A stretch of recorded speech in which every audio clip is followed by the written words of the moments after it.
Another indication, and this is a fairly large one, indicating a big shift, is that when your loved one begins talking about another room or going upstairs.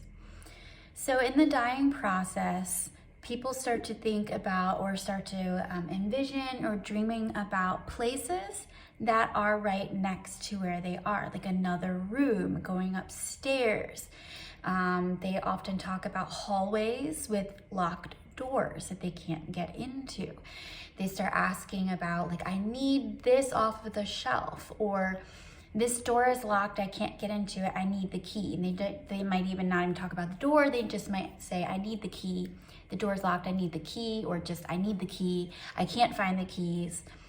They may start talking about, oh, I saw so-and-so in that room. So they're often talking about other rooms, other places, doors, hallways with doors that they can't get into, upstairs, over there. So, and it's always very, very close. It's just one level up or right over, like on the other side of the wall is the feeling that you get from them about the other place, the other room. And they're talking about wanting to go there or that they can't get into it.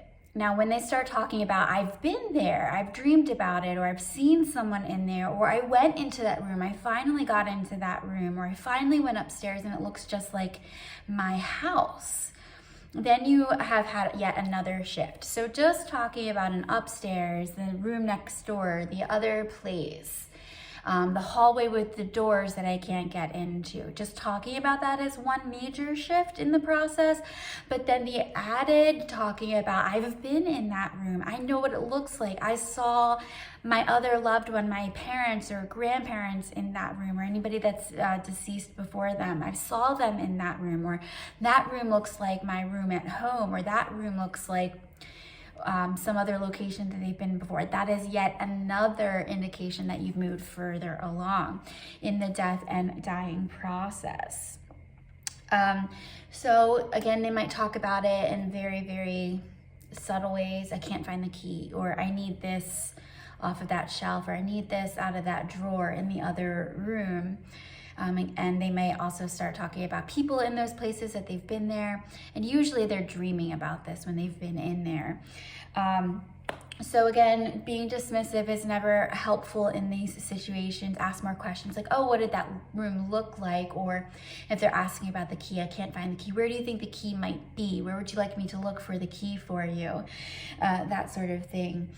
Sometimes we, the living, are confused. We think that they're talking about an old house that they lived in that used to have more than one story, or if they're at a hospice facility or in the hospital, we might be thinking, oh, they're talking about the other room, the other house. They want to go home instead of moving further along in the dying process. So again, being accepting whether or not you actually believe them is helpful. It provides them comfort, and we want to be comforting in the dying process if we're trying to be helpful.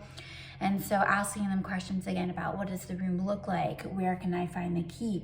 If they're talking about, I need this, that, or the other from the shelf or the door, the other room, ask them more questions about it. Well, what does it look like? What color is it?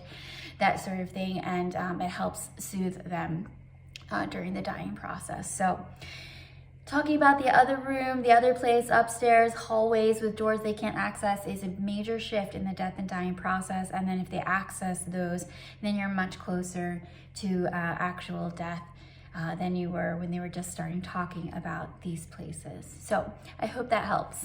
Thanks for watching.